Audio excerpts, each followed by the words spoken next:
ሰላም ለእናንተ ይሁን ውድ የፈታ ቤተሰቦች እንደምን ቆይታችኋል? የዕለተ ቅዳሜ የምሽት መረጃዎችን ከዚህ አስከትለን እንነግራችኋለን። ለሰዓቱ የተመራረጡትን አዳዲስ ጉዳዮች በማስተዋወቅ እንጀምራለን። በጦሩ ጉዳይ መግባባት ላይ ተደርሷል። የኢትዮጵያም የግብጽም ጦር የሚሳተፉበት ሁናቴ እንደተመቻቸ በዛሬው ዕለት የወጣ አንድ ዘገባ አመላክቷል።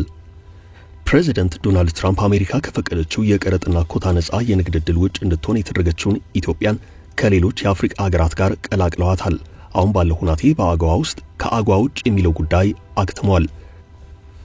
የወልቃይት አስተዳደር በሱዳን የሚገኙ የወልቃይት ተወላጆች ላይ በህወሓት ታጣቂዎች ጥቃት ተሰንዝሯል የሚል ማሳሰቢያ ከሰጠ ከቀናት በኋላ በዛሬው ዕለት ወታደራዊ ምረቃ ስነ ስርዓት አካሂዷል። ከባድ ስጋት ውስጥ መሆኑን የገለጸው የወልቃይት አስተዳደር የተከዜ ዘብ የጸጥታ ኃይላትን ነው በዛሬው ዕለት ያስመረቀው።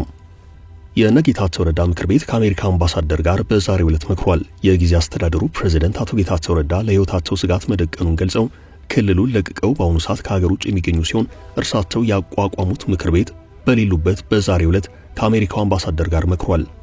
የኦጋዴን ብሔራዊ ነጻ አውጪ ግንባር ኦብነግ እንደ ፈረንጆቹ አቆጣጠር በ2018 ከፌደራሉ መንግስት ጋር በተደረሰው ስምምነት ውስጥ ክፍፍል እንደተፈጠረበት ታውቋል። የግንባሩ ስራ አስፈጻሚ ኮሚቴ በሳምንቱ ከሊቀመንበሩና ቃል አቀባዩ የተለየ አቋም መያዙን ያስታወቀ ሲሆን ከ7 ዓመታት በፊት የተደረሰው ስምምነት ጸንቶ የሚቀጥል ነው ብሏል።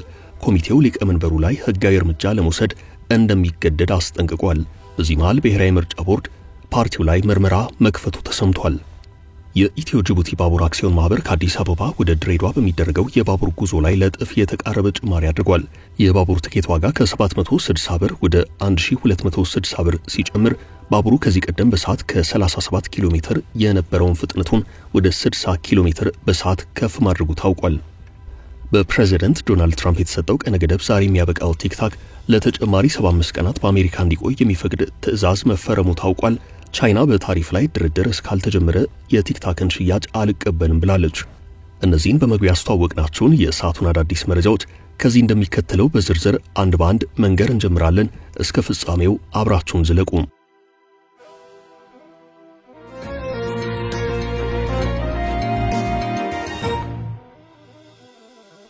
በጦሩ ጉዳይ መግባባት ላይ ተደረሰም። በመጨረሻም በጦሩ ጉዳይ መግባባት ላይ ተደርሷል። የመጨረሻው መግባባት ላይ ተደረሰው በሶማሊያ በሚሰፍረው የኢትዮጵያ ጦር ጉዳይ ነው። የግብጽም ጦር ቁጥር ታውቋል። የሁለቱ ሀገራት ጦር እንዴት በአንድ ሀገር ይሰማራል የሚለው ጉዳይ ምላሽ አግኝቶ ተደምድሟል።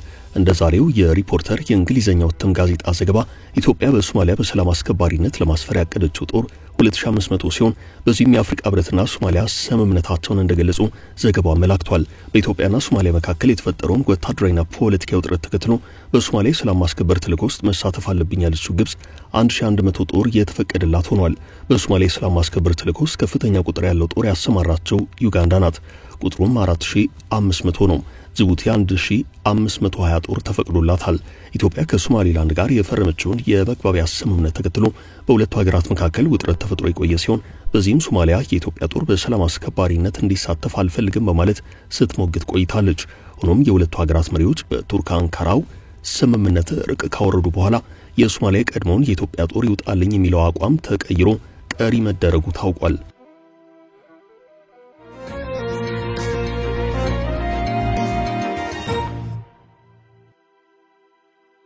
ትራምፕ ኢትዮጵያን ቀላቀሏት። ከቀረጥና ኮታ ነጻ በሆነ መልኩ ምርቶቻቸውን ወደ አሜሪካ እንዲልኩ በልዩ ሁኔታ የተፈቀደላቸው የአፍሪካ ሀገራት በሰሞኑ የፕሬዝዳንት ዶናልድ ትራምፕ ታሪፍ እንዲጫንባቸው ተደርጓል። ለ32 የአፍሪካ ሀገራት የተፈቀደው የአሜሪካ ነጻ ኮታና ነጻ ቀረጥ ከዓመታት በፊት ኢትዮጵያን ከፕሮግራሙ ውጭ አድርጎ እንደቆየ ይታወሳል። ኢትዮጵያ ከዚሁ ምርትን ከቀረጥና ኮታ ውጭ በሆነ መልኩ ወደ አሜሪካ ማስገባት ከሚቻልበት የአፍሪካውያን ዕድል ውጭ የሆነችው በትግራዩ ጦርነት ሳቢያ ነው። ያም ሆኖ የፕሪቶሪያውን ስምምነት መፈረም ተከትሎ የኢትዮጵያ መንግስት ወደዚህ የአግዋ ፕሮግራም ለመመለስ ብዙ ጥረት ቢያደርግም የተደረገው ጥረት ሁሉ አልተሳካም። ይኸው በቀደሙት የአሜሪካ አስተዳደሮች የተፈቀደው አግዋ የተሰኘው ድል በትራምፕ አስተዳደር በይፋ የተሻረ ባይሆንም አሁን ባለው ሁናቴ ተፈጻሚ እየሆነ አይደለም ተብሏል። ትራምፕ ነጻ ቀረጥ መፍቀድን ይቅርና ጭራሹኑ በበርካታ ሀገራት ላይ በመቶኛ የሚሰላ ታሪፍ እየጫኑ ነው። ስለ አግዋ ታስቡ የሚሉ ድምጾችም የተበራከቱት ከዚህ አንጻር ነው። በጨርቃ ጨርቅ ኢንዱስትሪዎቿ አግዋን በሚገባ ስትጠቀም የነበረችው ሌሴቶ የ50 በመቶ ታሪፍ ተቆልሎባታል። አግዋን በተመለከተ አሁን የታገደውም ያልታገደውም ሀገር በአንድ ምድብ ውስጥ ገብቷል። የ10 በመቶ የትራምፕ ታሪፍ እንደተጫነባት የተነገራት ኢትዮጵያ ከሌሎች የአፍሪካ ሀገራት አንጻር ሲታይ የመጨረሻውና ዝቅተኛው የሚባል ታሪፍ ነው የተጣለባት። እዚሁ የአጓ ፈቃድን ያገኙ 32 የአፍሪካ ሀገራት 1800 የሚደርሱ ምርቶችን ከቀረጥና ኮታ ነጻ በሆነ መልኩ ወደ አሜሪካ ገበያ ያስገቡ ነበርም። ይኸው ነጻ የአሜሪካ ገበያ ከተሰጣቸው የአፍሪካ ሀገራት ውስጥ ገበያውን በአግባቡ የተጠቀሙት ሀገራት ውስን ናቸው። እድሉን በሚገባ ተጠቅማለች በሚል ስሟ የሚነሳው በኢንዱስትሪ የኢኮኖሚ ዘርፍ በልጽጋለች የምትባለው ደቡብ አፍሪካ ናት። ደቡብ አፍሪካ በዓመት እስከ $2 ቢሊዮን የሚያወጣ የተሽከርካሪ ምርት ወደ አሜሪካ ትልክ ነበረም። አሁን ትራምፕ በጣሉት ዓለም አቀፍ ታሪፍ መሰረት ደቡብ አፍሪካ የአጓ ከቀረጥና ኮታ ነጻ ዕድል ተጠቃሚ መሆን ይቅርና 31 በመቶ ታሪፍ ተጥሎባታል። ትራምፕ በበርካታ የአፍሪካ ሀገራት ላይ ታሪፍ በጣሉበት ሁናቴ ከቀረጥና ኮታ ነጻ የተባለው የአጓ ዕድል ማሰብ አስቸጋሪ ነው።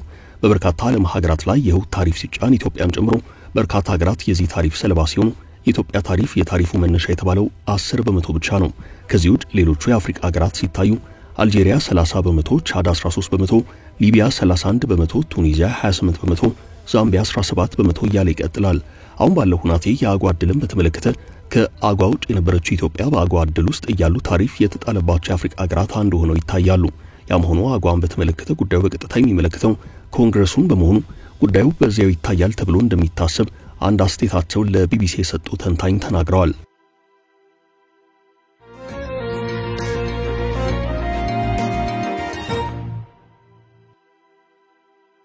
የወልቃይቱ የዛሬው ወታደራዊ ዝግጅት። የወልቃይት አስተዳደር በሱዳን የሚገኙ የወልቃይት ተወላጆች ላይ በህወሓት ታጣቂዎች ጥቃት ተሰንዝሯል የሚል ማሳሰቢያ ከተሰጠ ከቀናት በኋላ በዛሬው ዕለት ወታደራዊ ምረቃ አካሂዷል። ከባድ ስጋት ውስጥ መሆኑን የገለጸው የወልቃይት አስተዳደር የተከዜ ዘብ የጸጥታ ኃይላትን በዛሬው ዕለት አስመርቋል።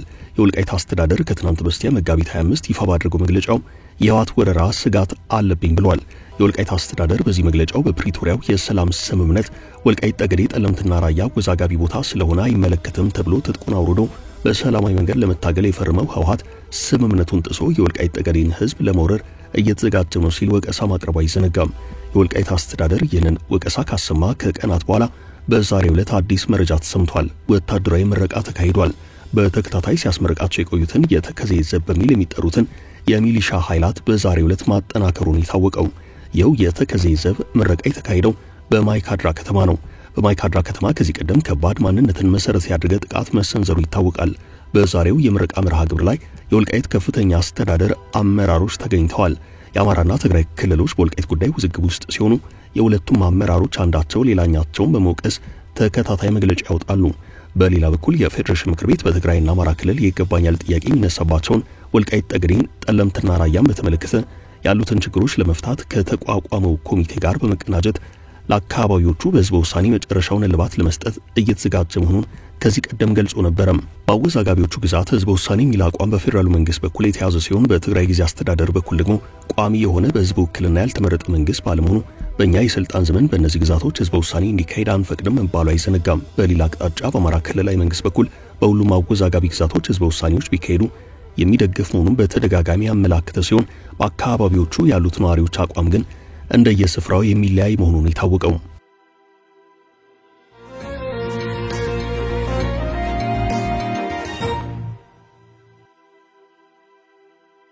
የነጌታቸው ምክር ቤት ከአሜሪካ ጋር መከረም። የነጌታቸው ምክር ቤት ከአሜሪካ አምባሳደር ጋር በዛሬው ዕለት መክሯል። የጊዜ አስተዳደሩ ፕሬዝዳንት አቶ ጌታቸው ረዳ ለህይወታቸው ስጋት መደቀኑን ገልጸው ክልሉን ለቅቀው በአሁኑ ሰዓት ከሀገር ውጭ የሚገኙ ሲሆን እርሳቸው ያቋቋሙት ምክር ቤት በሌሉበት በዛሬው ዕለት ከአሜሪካው አምባሳደር ኤርቪን ማሲንጋ ጋር መክሯል። አቶ ጌታቸው ረዳ የትግራይ ክልል ጊዜ አስተዳደር ፕሬዝዳንት በነበሩበት ወቅት የተመሰረተው የክልሉ ጊዜያዊ ምክር ቤት በኢትዮጵያ የአሜሪካ አምባሳደር ከሆኑት ኤርቪን ማሲንጋ ጋር መምከሩ ታውቋል። የትግራይ ክልል ጊዜ አስተዳደር ፕሬዝዳንት አቶ ጌታቸው ረዳ ዱባይ መሆናቸውን በትናንትናው ዕለት በተሰራጨው ቃለ ምልልሳቸው ላይ ጠቆም ተደርጓል። ለሕክምና በዱባይ እንደሚገኙና በቅርቡ ወደ ኢትዮጵያ እንደሚመለሱ የገለጹት ፕሬዝዳንት ጌታቸው ረዳ እስካሁን በኃላፊነታቸው ላይ እንደሚገኙ በመግለጽ መንግስታዊ ስራዎችን እየተከታተሉና ፊርማም እየፈረሙ እንደሚገኙ ገልጸዋል። ፕሬዝዳንት አቶ ጌታቸው ረዳ በትግራይ ያለው የፖለቲካ ቀውስና አካሄድ ለደህንነታቸው እንደሚያሰጋቸው በዚሁ ቃለ ምልልስ ወቅት ተናግረዋል። ይህም ክልሉን መልሰው የመምራት እድላቸው ጠባብ መሆኑን የሚያመላክት ነው። በሌላ በኩል በአቶ ጌታቸው ረዳ ከወራት በፊት የተቋቋመው ምክር ቤት በዛሬው ዕለት ከአሜሪካው አምባሳደር ኤርቪን ማሲንጋ ጋር መክሯል። በክልሉ ጊዜያዊ ምክር ቤት አፈ ጉባኤ አቶ ሞገስ ታፈረና ምክትላቸው ዶክተር ደጀን መዝገበ የተመራው ልዑክ ከአምባሳደር ኤርቪን ማሲንጋ ጋር በትግራይ ወቅታዊ ሁናቴ በጊዜ አስተዳደሩ ቁመና በፕሪቶሪያው የሰላም ስምምነት አፈጻጸም መምከሩ ታውቋል። በተጨማሪም ተፈናቃዮች ወደ ቀያቸው በሚመለሱበት ሁናቴና በክልሉ በቀጣይ ምርጫ ማካሄድ ስለሚቻልበት ሁናቴ ልዑኩ ከአምባሳደሩ ጋር መምከራቸውን የታወቀው። በተመሳሳይ በአፈ ጉባኤ የተመራ የክልሉ ጊዜያዊ ምክር ቤት ልዑክ በቀጣይ ከአፍሪካ ህብረት፣ ከአውሮፓ ህብረት በአዲስ አበባ ከሚገኙ የአገራት ኤምባሲዎች ከዓለም አቀፍ ተቋማትና ዲፕሎማቶች ጋር እንደሚመክር ተነግሯል። በተያዘው ዓመት 2017 በትግራይ ወቅታዊ ጉዳይ ለመወያየት የአሜሪካ፣ እንግሊዝ፣ ጣሊያን፣ ጀርመን፣ ዴንማርክ፣ ፈረንሳይና የአውሮፓ ህብረት ልዑካን ቡድን በተደጋጋሚ ወደ መቀለ ማቅናቱ ይታወሳል። የልዑካን ቡድኑ በፕሪቶሪያው የሰላም ስምምነት አተገባበር በትግራይ ወቅታዊ ሁናቴና በክልሉ ዘላቂ ሰላም ማረጋገጥ በሚቻልባቸው መንገዶች ዙሪያ ከጊዜ አስተዳደሩ ፕሬዝዳንት ጌታቸው ረዳ ጋር እንዲሁም ከህወሓት ሊቀመንበር ደብረጽዮን ገብረ ሚካኤል ጋር መምከሩ በዘገባዎች ላይ የተካተተ ነው።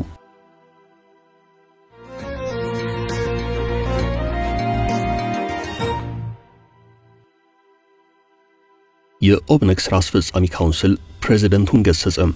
የቡድኑ አመራሮች ወደ ሰላም ስምምነት እንዲመለሱ ጥሪ ቀርቧል። የኦጋዴን ብሔራዊ ነጻ አውጪ ግንባር ኦብነግ እንደ አውሮፓውያን አቆጣጠር በ2018 ከፌደራል መንግስት ጋር በተደረሰው ስምምነት በውስጥ መከፋፈል እንደተፈጠረበት ታውቋል። የግንባሩ ፕሬዝዳንትና ቃል አቀባይ መንግስት ስምምነቱን አላከበረም ሲሉ የሰላም ስምምነቱ እንደተጣሰ እንደሚቆጥሩ መናገራቸው ይታወሳል። ወደ ትጥቅ ትግል መመለስ የሚል አማራጭም ክፍት መሆኑን መግለጻቸው ተዘግቦ ነበርም። በተለይ የግንባሩ ቃል አቀባይ መሳሪያ ማስቀመጣችን ትክክል እንደነበር እየተጠራጠርን ነው ማለታቸው ይታወሳል። የግንባሩ ስራ አስፈጻሚ ኮሚቴ በሳምንቱ ከሊቀመንበሩና ቃል አቀባዩ የተለየ አቋም መያዙን የገለጸ ሲሆን ከ7 ዓመታት በፊት ከፌደራሉ መንግስት ጋር የተደረገው ስምምነት ጸንቶ የሚቀጥል ነው፣ ለስምምነቱ ሙሉ ቁርጠኝነት አለን ብሏል።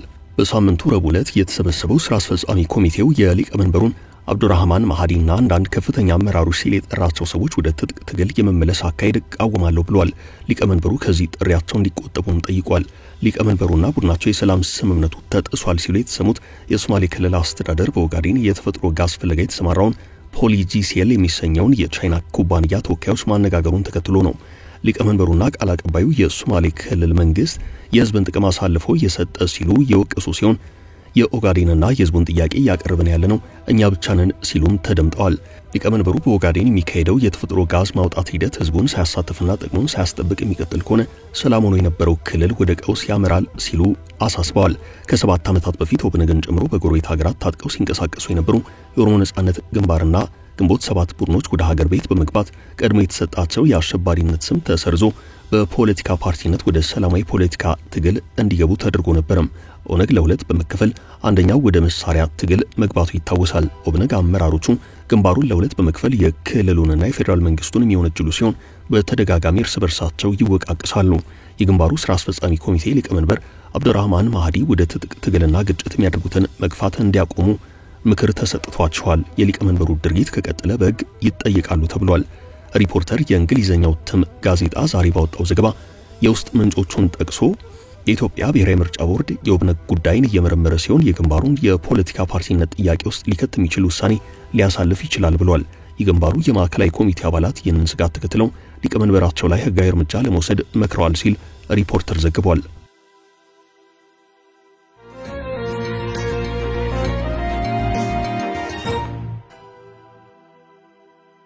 የባቡር አገልግሎቱ የክፍያና የፍጥነት ጭማሪ። የኢትዮ ጅቡቲ ባቡር አክሲዮን ማህበር ከአዲስ አበባ ወደ ድሬዳዋ በሚደረገው የባቡር ጉዞ ላይ ለጥፍ የተቃረበ ጭማሪ አድርጓል። የአዲስ አበባ ድሬዳዋ የባቡር ትኬት ዋጋ ከ760 ብር ወደ 1260 ብር መጨመሩ ታውቋል። ጭማሪ ያስፈልገው በሳምንቱ የኦንላይን ትኬት መቁረጫ ስርዓቱ ይፋ በመደረጉ እንደሆነ የባቡር ድርጅቱ ኃላፊዎች ተናግረዋል። ካለፉት ጥቂት ቀናት ወዲህ የባቡር ትኬት በኦንላይን ለመቁረጥ የሞከሩ መንገደኞች ዋጋው ከ760 ብር ወደ 1260 ብር ጨምሮ እንዳገኙት መግለጻቸውን ዘገባዎች አመላክተዋል። ከፍተኛ ጭማሪው ቅሬታ እየቀረበበትም ነው። አስተያየት ሰጪዎች ባቡሩ የሚሰራው በኤሌክትሪክ እንጂ በነዳጅ አይደለም፣ የኤሌክትሪክ አገልግሎት ላይ ምን ያህል ተጨምሮ ነው ይህን ያህል የተጨመረው ሲሉ ቅሬታ አቅርበዋል። የኢትዮ ጅቡቲ ባቡር አክሲዮን ማህበር የትኬት ጭማሪ መደረጉን ለአንድ የበይነመረብ ሚዲያ ያረጋገጠ ሲሆን ጭማሪው ከሰሞኑ ይፋ ከሆነው ከኦንላይን አገልግሎት ጋር እንደሚያያዝ ጠቁሟል። የኢትዮ ጅቡቲ የባቡር ትራንስፖርት ተገልጋዮች በዲጂታል አማራጭ ትኬት የሚቆርጡበት አሰራር ይፋ የሆነው የካቲት 17 ቀን 2017 ዓ.ም ነው። በተያያዘ መረጃ የኢትዮ ጅቡቲ ባቡር ፍጥነት ከነበረው በመጨመሩ አደጋ ያጋጠመ ስለሆነ ህብረተሰቡ ጥንቃቄ እንዲያደርግ ጥሪ ቀርቧል። የኢትዮ ጅቡቲ ባቡር ትራንስፖርት አገልግሎት የባቡር ፍጥነት በሰዓት ከነበረበት 37 ኪሎ ሜትር ወደ 60 ኪሎ ሜትር አድጓል። የኢትዮ ጅቡቲ ባቡር አክሲዮን ማህበር ለመንግስት ብዙሃን መገናኛዎች እንደገለጸው የባቡር መስመሩ በቅርብ ቀን የነበረው ምልልስ መጠን ከ2 ወደ 8 አሳድጓል። የባቡሩ ፍጥነት መጠኑ በፊት ከነበረውም ጨምሯል። የባቡር ፍጥነት መጨመሩን ተከትሎ ህብረተሰቡ የፍጥነት መሻሻሉን ባለመገንዘብ ለአደጋ እየተጋለጠ ነው ተብሏል። ስለሆነም በኢትዮ ጅቡቲ ባቡር መስመር አካባቢ የሚገኙ ነዋሪዎች የባቡሩ ፍጥነት ከዚህ በፊት ከነበረው መጨመሩን በመገንዘብ ጥንቃቄ ያድርጉ ነው የተባለው። የኢትዮ ጅቡቲ ባቡር አክሲዮን ማህበር ከዚህ በፊት ጉዳት ሲደርስ ይሰጥ የነበረውን የካሳ ክፍያ ማቆሙ ተነግሯል።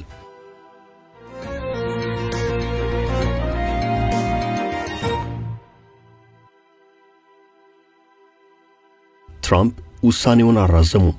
ፕሬዚደንት ዶናልድ ትራምፕ ቲክቶክ የአሜሪካ ንብረት እንዲሆን የሚያስችለውን ስምምነት ለመደራደር ቲክቶክን በአሜሪካ ውስጥ ለተጨማሪ 75 ቀናት እንዲቆይ የሚያስችል የሥራ አስፈጻሚ ትዕዛዝ መፈረማቸው ተሰምቷል። ትራምፕ የውሳኔያቸው ቲክቶክ የአሜሪካ ንብረት እንዲሆን የሚያስችለውን ስምምነት ለመደራደር ተጨማሪ ጊዜ ለመስጠት እንደሆነ ተናግረዋል። ትዕዛዙ ይፋ የሆነው የዋይት ሃውስ ባለስልጣናት የመተግበሪያው ድርሻ በአብዛኛው ለአሜሪካ ባለሀብቶች ባለቤትነት ወደሚተዳደረው አዲስ የአሜሪካ ኩባንያ ለማሸጋገር ወደ ስምምነት እንደተቃረበ ፕሬዚደንቱ በማመናቸው ነው ተብሏል። በዚህም ከ170 ሚሊዮን የማያንሱ አሜሪካውያን ተጠቃሚዎች ያሉት ቲክቶክ ቻይናዊ ያልሆነ ገዢ አፈላልጎ ድርሻ እንዲሸጥ ተጨማሪ 75 ቀናት ተሰጥተውታል። ትራምፕ በትሩዝ ሶሻል ሚዲያቸው ላይ ባጋሩት መረጃ አስተዳደራቸው ቲክቶክን ለመታደግ ከሚያስችል ስምምነት ላይ ለመድረስ ከፍተኛ ጥረት በማድረግ ላይ እንደሆነ ተናግረዋል። ስምምነቱን እውን ለማድረግም አስተዳደራቸው ከቻይና ጋር በትብብር እንደሚሰራ አመላክተዋል። ቲክቶክ እንዲዘጋ አንፈልግም ያሉት ፕሬዚደንቱ በአንጻሩ በታሪፍ ላይ ድርድር እስካልተደረገ ድረስ ቻይና ስምምነቱን እንደማትቀበል የባይትዳንስ ተወካዮች ተናግረዋል። የቻይናው ኩባንያ ባይትዳንስ ቲክቶክ ለአሜሪካ ባለሀብቶች ከተሸጠ በኋላ አናሳ ድርሻ እንደሚኖረው ጉዳዩን የሚያውቁ ምንጮች ተናግረዋል። ሆኖም ትራምፕ ቻይናን ጨምሮ በዓለም ዙሪያ ሰፊ ታሪፎችን ካወጁ በኋላ ቤጂንግ ስምምነቱን ሐሙስ ማቋረጧ ተነግሯል። የባይትዳንስ ተወካዮች ወደ ዋይት ሃውስ በመደወል ቻይና የንግድና የታሪፍ ድርድር እስከሚጀምር ድረስ የቲክቶክ ሽያጭ ስምምነትን እንደማትቀበል ገልጸዋል። ቻይናና አሜሪካ በዚህ ጉዳይ ዙሪያ በሚቀጥሉት 75 ቀናት ውስጥ ይመክራሉ ተብሏል። ለዛሬ ያዝንላችሁን ርዕሰ ጉዳዮች እዚህ ላይ ቋጨን። ላይክ፣ ሼር እና ኮሜንት በማድረግ ለቻናላችን ድጋፋችሁን መግለጽ እንዳትዘነጉ እያልን ከሌሎች መረጃዎች ጋር ደግመን እስክንገናኝ ቸር ያሰማን ስንል ተሰናበትን።